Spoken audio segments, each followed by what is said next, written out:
In today's video, I'm going to show you some shocking news about the economy and the real estate market and why this is bad news for a lot of people, but there may be some light at the end of the tunnel. Stay tuned.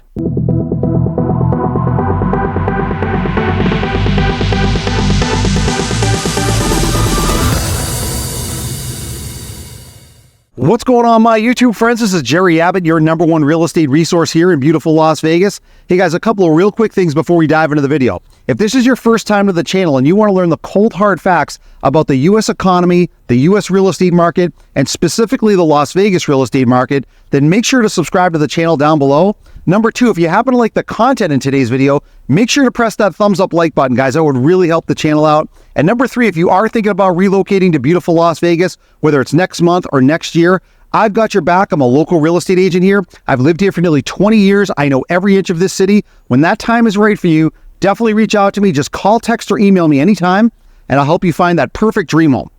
Let's dive into the video. So let's dive right in and take a look at some of these recent stunning headlines. The United States is now adding $1 trillion every 100 days to the U.S. national debt. People have never been so far behind on their credit card payments.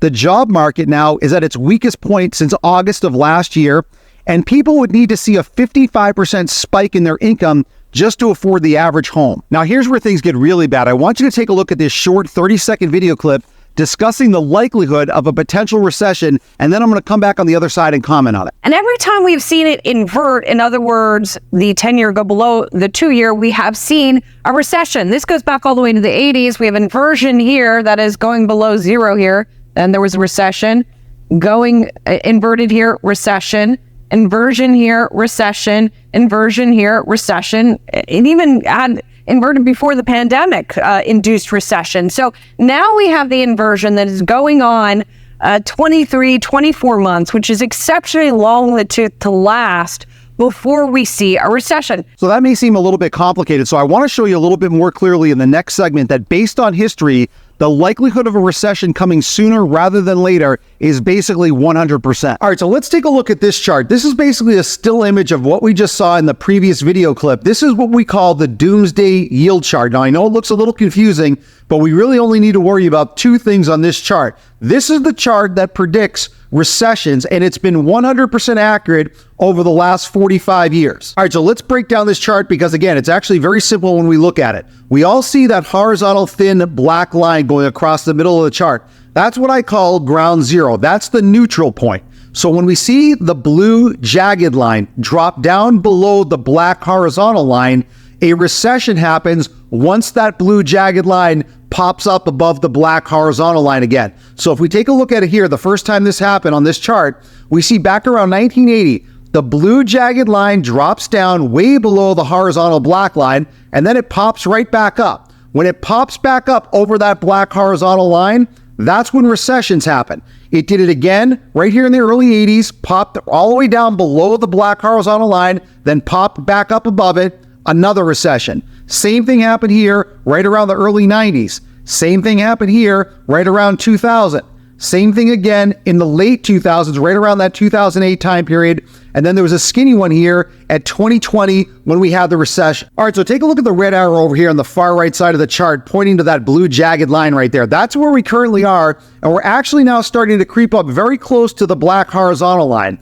Once we go above that black horizontal line, just based on a historical perspective of this chart going back 50 years, we are very likely going to hit a recession. This chart has been 100% accurate in predicting that based on how this yield curve chart moves. Now, here's the thing. A lot of people are hoping for a recession because they want to see lower food prices and lower rental prices and home prices. But the problem is when we hit that recession, there's going to be a lot of collateral damage. There's going to be a lot of job losses. People are going to become very fearful. And unfortunately, even though home prices are likely going to drop, car prices are going to drop, people are going to be out of work, and it's going to be a lose-lose situation all the way around. Now, as all of this has been unfolding, prices across the entire economy has skyrocketed, especially housing prices. Just take a look at some of these housing numbers coming up. All right, so this map of the United States indicates the 4-year change in statewide home prices based on a percentage basis. So this basically covers the pre-pandemic time period all the way now to the post-pandemic time period. You can see the different colors of blue. The darker blue states indicate home prices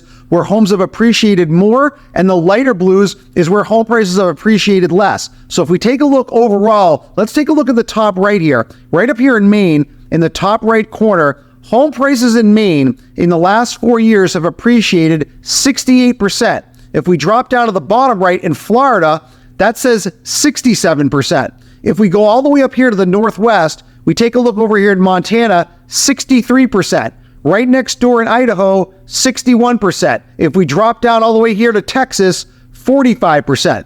If we go over to Arizona, 60%. My state of Nevada, right over here on the west side, 46%, and California is 39%. So I'm not going to go through every state, but basically the overall price appreciation across the United States in the last 4 years is about 50%. And the reason why this is so unprecedented is because when we see home prices appreciate this quickly, which we've never seen in the history of real estate, the problem is wages and income lag far behind this kind of home price appreciation, which is why affordability has basically gone out the window for the average person who has not seen anywhere near a 50% appreciation in their income or wages. So we have never seen in the history of real estate home prices appreciate this quickly. And like I showed you guys earlier in the video, we would need to see the average income go up by 55%, which we know is never going to happen, just to afford the average price home. In fact, here in the Las Vegas area where I happen to be located, you can see right next to me, home prices have doubled just in the past 7 years.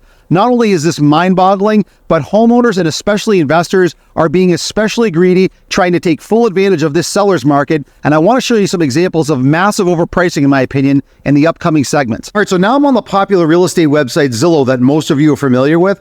And I wanted to show you a few examples of homes for sale here in the Las Vegas area, starting in the luxury price category and then working down closer to the average price point, because I want to show you how Zillow estimates some of these homes or how sellers are pricing their homes in a very overpriced manner, in my opinion. Now, I find dozens of these examples every single week on Zillow here in Las Vegas. I'm sure this is happening throughout the country. So let's start with this first luxury example. You can see on the left side of the screen, this home is currently listed at $1,350,000. It's a 4-bedroom, 3-bath, just over 2,500 square foot home, but I want to show you down in the price history down below how much they think this home is appreciated in a very short period of time. All right, so focus your attention down here in the bottom of the screen in this blue highlight. Down in the bottom left here, that date says 1/31/2024. So that was right at the end of January that this home was sold for $755,000. We take a look right above it, and the date right there says 5/29/2024. So just about a week ago, this home was listed for sale for $1,350,000, or almost an 80% price increase in just the last few months, which of course is completely crazy. But I want you to take a look at this. This green chart right here shows what happened. Right there where I'm moving the arrow, right there, that's when the home was sold in January for $750,000. And then look at the spike in the chart, because the home was then listed for $1.35 million. But here's the thing that really bothers me. When we take a look here in the upper left, right here where it says estimated market value, Zillow is estimating the home at $1,350,000. So again, this is what makes no sense in the real estate market. I don't care if this home was completely remodeled in 24 karat gold. No home goes from $750,000 to $1.35 million in true value in just the last few months. Again, that's why I'm showing you guys these examples. Now, I know a lot of people obviously can't afford a $1.3 million home, but even when you're about to see in average price point categories, these homes are massively overpriced, in my opinion, because again, sellers and especially investors are very greedy. They're trying to find naive buyers to buy homes at any price, and this is not true value. And just to further prove my point as to why I don't think this home is valued at $1.35 million, I wanted to show you this aerial footage shot just to show you some of the surrounding homes and what the estimated values are of it. So if we take a look down here, right where I'm moving the arrow and I have this highlight in the red box, right there, that's the home for $1.35 million. So if we look just to the right of that, the home right next to it right there says $1 million. If we go over to the left side of it, this one says $980,000. This one over here says $957,000, $956,000, $919,000, $936,000. and then 938 up there. So all of these homes are roughly $900,000 to $1 million that are surrounding it, but this home is nearly $1.4 million because they remodeled it and they want to get the highest value for it. There's an old expression in real estate: you never buy the most expensive home in a neighborhood, and this is a clear-cut example of a home that's very much overvalued right now compared to the other homes that are surrounding it. All right, so now let's take a look at this second example of a home for sale here in the Las Vegas area. Now again, this is a perfect example of massive overpricing by the sellers or the investors that own this home. You can see on the left side of the screen, this home is currently listed at $949,000. It's a 4-bedroom, 3-bath, 2,700 square foot home, but I want to show you guys what this home was sold for just a little while ago compared to this current list price. Let's take a look at that right now. All right, so again, focus your attention down here in the bottom of the screen in this blue highlight. The date in that bottom left corner says 8/23/2023. So that's almost 10 months ago. This home was sold for $527,000. Now, if we look at the date just above it, this home was then listed for sale in April of this year for a whopping $965,000, or almost an 83% price appreciation that the sellers are looking for. They have not been able to find a buyer. And then right at the end of May, right above it, you can see they did a very small price reduction down to the current list price of $949,000. So this is what I'm talking about, guys. Homes do not appreciate 83% in 9 or 10 months. This is likely an investor who is trying to sell the home after they've done some renovations to it and trying to make a very large profit. Homes do not appreciate 83% in less than a year. That's why if you're looking to buy a home, regardless of the price point, you really have to do your due diligence. You have to get an appraisal done. You have to have a real estate agent that runs comps, and you definitely do not overbid and pay for what a home seller is looking for just because they're listing it at their list price. And just to further prove my point as to why I don't think this home is valued at $949,000, I want to show you again this aerial footage of the surrounding homes around this particular home, just to show you some of the estimated market values. So again, right here, right with this red box, as you can see, this is the home where it's $949,000. The home right next to it, estimated at $764,000. This one is $795,000, and this one is $827,000. The one back here is $792,000. This one is $629,000. This one is $459,000. This is $611,000, and then this one is $755,000. So this home is $120,000 more expensive than the most expensive surrounding home in this small subset of homes. And again, the homes that are right next to it are around 3,400 square feet. These three right here, 3,400, 3,400, and 3,400. The one that's for sale right here at the top for $949,000, that's only $2,700. So those homes that are surrounding it that are $100,000 or $200,000 in lower value, they're also about 700 square feet bigger. So again, this just proves that you do not buy the most expensive home in a neighborhood, even if it's remodeled, because again, in my opinion, this is not true value. So let's take a look at this third and final example of a home for sale here in the Las Vegas area. Now we're coming down right around close to the median average home price, which here in Las Vegas is about $470,000. You can see on the left side of this screen, this home is $489,000. It's a 2-bedroom, 2-bath, just over 1,600 square foot home. But again, I want to show you where the original price was for sale on this particular home and the price reduction that's happened in a fairly short period of time. All right, so again, focus your attention down at the bottom of the screen in this blue highlight. Down in the bottom left right there, the date says 9/15/2023. So that's just about 9 months ago. This home was listed for sale for $600,000. They have not been able to find a buyer because, again, it was massively overpriced.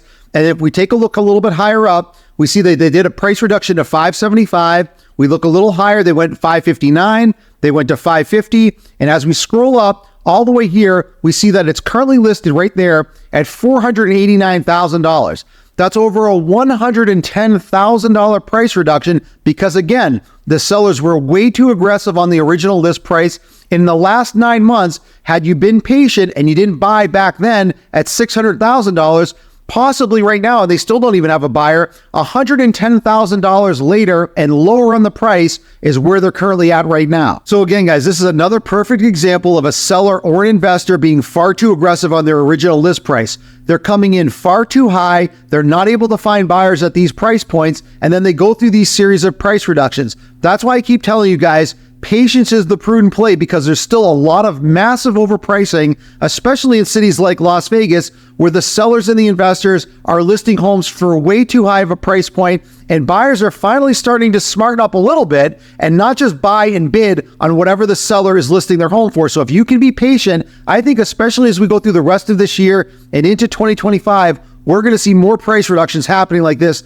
not just in Las Vegas, but throughout the country. So here's the deal, gang. America has a massive spending problem, and the way I look at most people is like this traffic light right next to me. We all know that green means go, yellow means proceed with caution, and red means stop. But the way most people operate their lives is like this traffic light, all greens. And if you operate on all greens, you can get into an accident or get a ticket. And when it comes to personal finance, if you're always operating on all greens, that means you're not exercising caution when you should be. So before we end today's video, I just want to give a shout out to my favorite comment from last week's video, and that goes to Luis. Now I'm going to put Luis's comments up here on full screen, but I had asked you guys in last week's video that if you made right around $100,000 income, do you think that would make you feel financially free, or do you think money would still be tight? And I want to show you Luis's comments up here first, and then I'm going to come back on the other side and comment on it. So Luis said, crack the 6-figure earnings mark and money feels super tight for me too, living in Nevada. So this is pretty sad when people are making about $100,000 a year and living in a relatively low cost of living state like Nevada, and they still feel money is tight.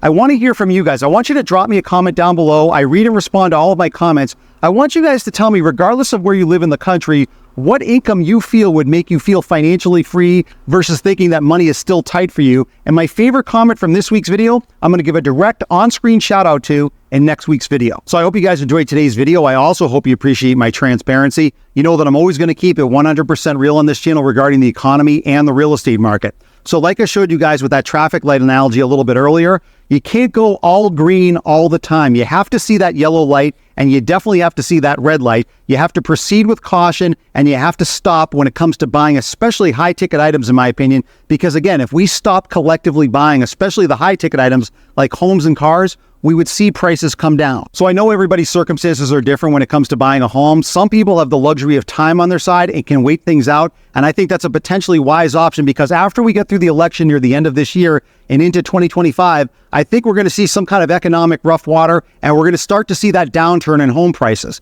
Now, some people obviously can't wait things out. Some people are looking to buy a home right now. If you have to buy a home, definitely try to find a good deal out there. If you are thinking about buying a home, especially here in the Las Vegas area, I've got your back. I'm a local real estate agent here. I've lived here for nearly 20 years. I know every inch of the city. When that time is right for you, definitely reach out to me. Just call, text, or email me anytime, and I'll help you find that perfect dream home. I'll see you guys in the next video.